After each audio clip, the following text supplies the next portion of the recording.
Nagar kafune kam jirtu kabajamtoota daawwattoota gullalle meedaanii torke odeessaalee keenya kan guyyaa irraa qabannee jirra qophii seedeessuun kan isin faana turan bunnaa waa beekote isinis amma xumura sagantaa kiyyaatti akkana faana turtan kabajaan isin affeera.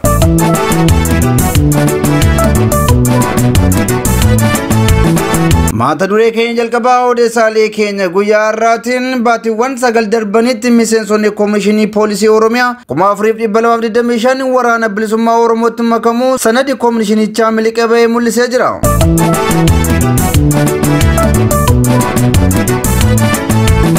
Rakkoon gabaajimaa mudatee hawaasa godinaalee Harargee iyyummaa fi beelaaf saaxiluu ragaan viidiyoo madda miidiyaa hawaasaa irraa argame ni mul'isa. Wantoota odeeffannee irraa qindeessinee isin biraan geenya.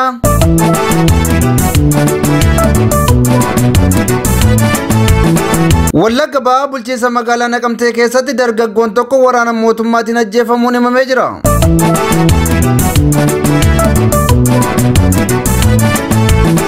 Mata duree keenya dhumaatiin deettaa ministeera nagaa duraanii obbo Taayyee Danda'an mana amala sirreessaa galanii dhimma isaanii akka hordofan manni murteessee jira. Kunneen odeessaalee keenya guyyaa har'aati irra deebiin akkam jirtu kabajamtoota daawwattoota Gullallee Miidiyaa Toorki.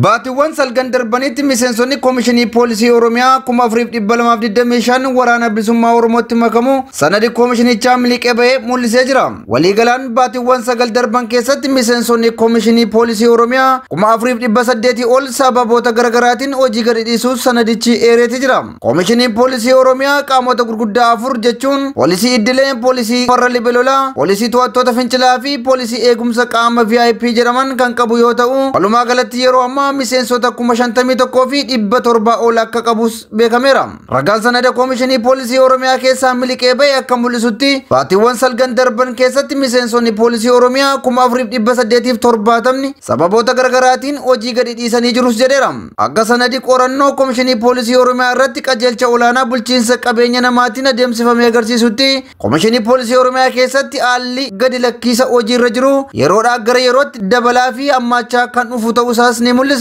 Miseensota Koomishinii Poolisii Oromiyaa hojii gadi lakkisan 4870 keessaa waraana bilisummaa Oromootti dabalamuun miseensa waraanichaa kan ta'an 4225 akka ta'an sanada sanarraa baruun danda'amee jira. Poolisoota 4225 waraana bilisummaa Oromootti makaman keessaa miseensonni poolisii 3039 poolisii idilee fi poolisii farra libelolaa irraa yoo ta'an miseensonni poolisii 172 poolisii qaama eegumsa VIP keessaa akkasumas miseensonni 1048 ammoo poolisii to'attoota fincilaa keessaa ta'uu addeessa sanada iccitii bahee irraa arguun danda'amee jira. Miseensonni 672 sababoota akka naamusaa, wareegama, soorama, murtee boordii fi fedhiidhaan hojii gadi dhiisuu akkasumas adabbii mana murtii fi lola keessatti booji'amuun kan gadi lakkisan ta'uunis baramee jira. Miseensota Koomishinii Poolisii Oromiyaa godinaalee waraanni keessatti adeemsifamaa jiru kanneen akka Horroo Guduruu Wallaggaa, Wallagga Lixaa, Qellem Wallaggaa, Wallagga Bahaa, Shawaa Kaabaa, Shawaa Lixaa, Shawaa Kibba Lixaa, Gujii Lixaa, Iluu Abbaa Boraa, Jimmaa, Arsii Lixaa, Baalee Ba'aa, Bunnoo Beddellee, Harargee Ba'aa, Harargee Lixaa fi Booranatti ramadaman keessaa 4333 kan koomishinicha dhiisan yoo ta'u kanneen hafan immoo magaalota irraa ta'uu sanadichi addeessee jira. Sababoonni akka dirqamni hojii dheerachuu, rakkoo hooggansaa fi bulchiinsa gaarii, rakkoo hawaasummaa, mindaan kaffalamu gadi aanaa ta'uu isaarraa kan ka'e ofii fi maatii isaanii jiraachisuu dadhabuu, rakkoo qulqullina qacarrii, ilaalchaa fi gochaan garee faallaatti makamuudha jedha sanadichi qorannoo Koomishinii Poolisii irratti adeemsifame kun. Rakkoo bulchiinsa gaarii irraa ka'uun koomishinicha gadi lakkisuun cinatti rakkoon hooggansa miseensonni Koomishinii Poolisii Oromiyaa danuun hojii akka gadi dhiisaniif sababa ta'uu ragaan kun addeesseera. Hooggansi murtee hojii kamuu irratti miseensota poolisii hirmaachisuu dhabuu fi mirga miseensotaa sarbuun, arrabsuu fi reebuu akkasumas seeraan ala hidhuun miseensonni hojii akka gadi dhiisaniif taasisee jiras jedhameera. Mindaan poolisotaaf kaffalamuu fi hojiin isaan hojjetan wal madaaluu dhabuu fi miseensonni Poolisii Oromiyaa yeroo garagaraatti wareegama lubbuu kaffaluun isaanii hojii akka gadi dhiisaniif dhiibbaa irratti uumaa jiraachuu qorannoon sun addeessee jira.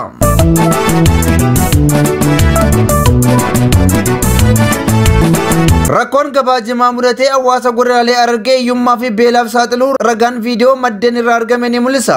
Giddu lixiinsa mootummaan gabaa jimaa irratti taasisee hordofee galawwan qaraxa jimaa baay'achuu fi qaraxni humnaa olii jimaa irra kaa'amu akkasumas jimaan gara biyyoota alaatti ergamu daangeffamu hordofee hawaasni Harargee hiyyummaa fi beelaaf saaxilamuun qe'ee irraa buqqa'uun gara magaalota gurguddootti baqachaa jiras jedhameera. Daangeffamni jimaa gara biyya alaatti erguu fi qaraxni humnaan olii jimaa irra kaa'ame dhiibbaan isaa qonnaan bulaa Harargee oomisha jimaa irratti bobba'e irratti kan jedhan maddeen daldaltoonni jimaa danqawwan mootummaan gabaa jimaa irra kaa'e keessa darbuuf qonnaan bulaa irraa jimaa gatii rakkasaan bitaa jirus jedhameera. Sababa mootummaan harkasaa gabaa jimaa irra kaawwateef qonnaan bulaan duraan jimaa kiiloogiraama tokko irraa birrii 10,000 hanga 30,000 gurguratu har'a garuu 1,000 hanga 2,000 qofatti gurgurataa jira jechuun gatii kanaan gurguratee jiruu fi jireenya isaa geggeessuuf akkasumas ijoollee isaa barsiisuu dadhabuu irra darbee waan nyaatu dhabuun aanotaa fi gandoota godinaalee Harargee irraa baqachuun magaalota akka Dirree Dawwaa, Hararii fi Finfinnee keessa buufachuun kadhataa jiraachuu maddeen GMN qaqqaban addeessaniiru. Hawaasni gabaan jimaa rakkoo keessa seenuu hordofee rakkoof saaxilamuun godina Harargee ba'aa aanaa Kurfaa Callee irraa baqachuun magaalaa Dirree Dawwaa keessa buufatan sababa gabaan jimaa rakkoo keessa seenteef jimaa keenya gurgurannee jireenya keenya geggeessuu waan dadhabneef hiyyummaa fi beelaaf saaxilamuun gara magaalaa Dirree Dawwaa baqachuuf dirqamnee jedhan. Viidiyoon miidiyaa hawaasaa irra naanna'u akka mul'isutti dubartoonni daa'imman qaban kan aanaa Kurfaa Callee irraa dhufan daandii irra taa'uun dhoggaa kadhatan ni mul'isa. Dubartii qaama miidhamtuun takka immoo laangee ganda caarree irraa dhufuun magaalaa Dirree Dawwaa keessatti argamti. Maanguddoon sharaa hidhame jala ciisan godina Harargee ba'aa aanaa Baddannoo ganda Moojoo irraa buqqaanii dhufuu himuun sababa jimaan rakkaseef waan beelaaf saaxilamneef as dhufneerraa jedhan. Haati ijoollee sadii fi ulfa garaa qabdu takka immoo aanaa Guraawwaa ganda Rukeessaa irraa buqqa'uun magaalaa Dirree Dawwaa dhufuu himatteetti. Haati ijoollee biraa immoo aanaa Qarsaa Raddaa Bal'inaa irraa dhufuu himuun rakkoo gabaa jimaa mudate hordofee beelaaf saaxilamnee dhufnee jedhan. Haati ilmaan afur qabattee magaalaa Dirree Dawwaa dhufte takka immoo sababa gatiin jimaa akka rakkasu taasifameef jireenyi keenya baduun waan qabnu fixannee gaafa harka qullaa hafnu teenyee dhumurra jennee as dhufnee jechuun dubbatteetti. Giddu lixiinsa mootummaan gabaa jimaa irratti taasisee hordofuun qonnaan bulaan gatii fooyya'aa ta'etti gurgurachuu hanqatee jireenya isaa geggeeffachuu dadhabuun kadhaaf daandii gubbaa ba'ee jira. Manni Oromoo biyya keessaa fi biyya alaa rakkoo mootummaan gabaa jimaa irratti uumee fi rakkoo jireenya hawaasa godinaalee Harargee mudataa jiru furuuf dhiibbaa akka taasisanis gaafatanii jiru.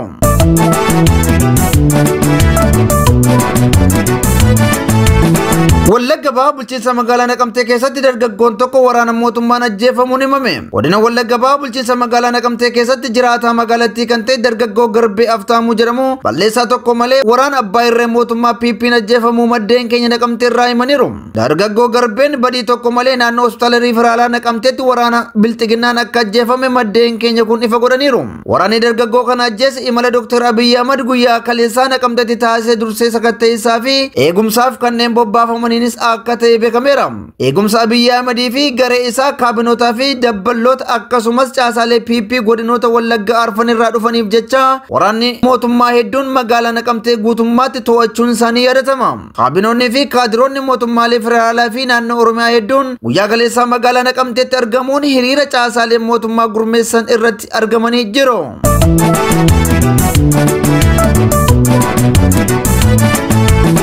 Deettaan ministeera nagaa duraanii obbo Taayyee Danda'an mana amala sirreessaa galanii dhimma isaanii akka hordofan yaadni murtoo kennamee jira. Manni murtii olaanaa federaalaa oolmaa dhadhachaa ooleen deettaa ministeera nagaa kan turan obbo Taayyee Danda'an mana amala sirreessaa galanii dhimma isaanii akka hordofan yaada murtoo kennee jira. Mana murtii olaanaa federaalaatti dhadhachi ramaddii tokkoffaa lidataa dhimmoota yakka heera mootummaa fi sirna heera mootummaa oolmaa har'a ooleen mirga wabii obbo Taayyeen dhiyeessan kuffisuun yaada murtoo kennee jira. Dhadhachichi falmii bitaan mirgaa qorachuun obbo Taayyeen mana amala sirreessaa galanii dhimma isaanii akka hordofan yaada murtoo kenneeras jedhameera. Obbo Taayyee Danda'an waggoota 5 darbaniif muummicha ministeeraa Abiyyi Ahmadiin akka mootii moototaatti faarsaa turanis booda irra gara jabeessa dhiiga namaan taphatu jechuun erga arrabsanii booda to'annoo poolisii jala galuun isaanii ni yaadatama. Otoo hin hubatin qubaa hin gubatiin akkuma jedhamu obbo Taayyeen hubannoo siyaasaa malee muummicha ministeeraa faarsuun qabsaa'ota Oromoo immoo arrabsaa turuun isaanii ni yaadatama. Keessumaa immoo namoota dhaabolee Oromoo balaaleffatan ijaaruun olola shanee jedhu akka afarsan taasisuun ummati Oromoo lixaa akka daguugamuuf namoota shoora olaanaa taphatan keessaa obbo Taayyeen isaan tokkodha.